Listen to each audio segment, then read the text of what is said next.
Mga kapatid, Cheryl Cosim po, naglabas ng video statement si former Congressman Zaldico. At dito ay inihayag niya ang serye ng mabibigat na aligasyon laban sa ilang mataas na opisyal ng pamahalaan. At kabilang po dyan na idinadawit niya ay ang Malacanang, ang palasyo, kasama umano si Pangulong Bongbong Marcos, maging si dating House Speaker Martin Romualdez at Budget Secretary Pangandaman. So narito po ang pahayag niya, narito po ang kanyang video statement. Alam ko na buo ang galit ninyo sa akin ngayon. Nauunawaan ko rin kung bakit. Lalo na at malaki ang halagang nakataya. Pero bago kayo humusga, hayaan ninyong ipaliwanag ko ang buong katotohanan. Matagal akong hindi nagsalita dahil may direktang utos sa akin. Huwag nang bumalik ng Pilipinas at manahimik na lamang. Umalis ako noong July 19, 2025 para sa aking medical check-up. Nakaplanong bumalik pagkatapos ng SONA ni Pangulo. Pero habang papauwi na ako, tinawagan ako ni dating Speaker Martin Romualdez at sinabihan, "Stay out of the country. You will be well taken care of as instructed by the President." Noon naniniwala pa ako sa kanila, kaya't hindi ako bumalik.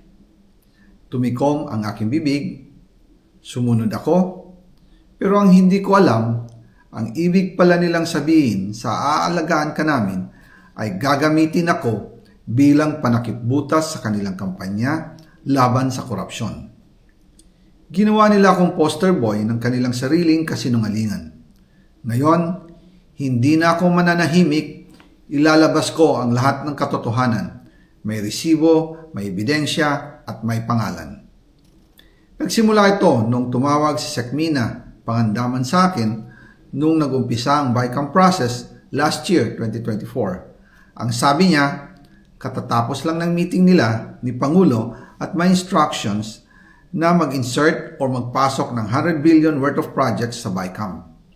At sinabi pa ni Sekmina, you can confirm with Yusek Adrian Bersamin dahil magkasama sila sa meeting ni Pangulong BBM noong araw na yon. Tinawagan ko po agad si Yusek Adrian Bersamin at tinanong ko kung may instruction nga ba ang Pangulo na magpasok ng 100 billion during their meeting. Ang sabi niya ay totoo nga po. Right after our conversation, tinawagan ko po si dating Speaker Martin Romualdez at nireport ko ang instructions ng Presidente to insert the 100 billion projects.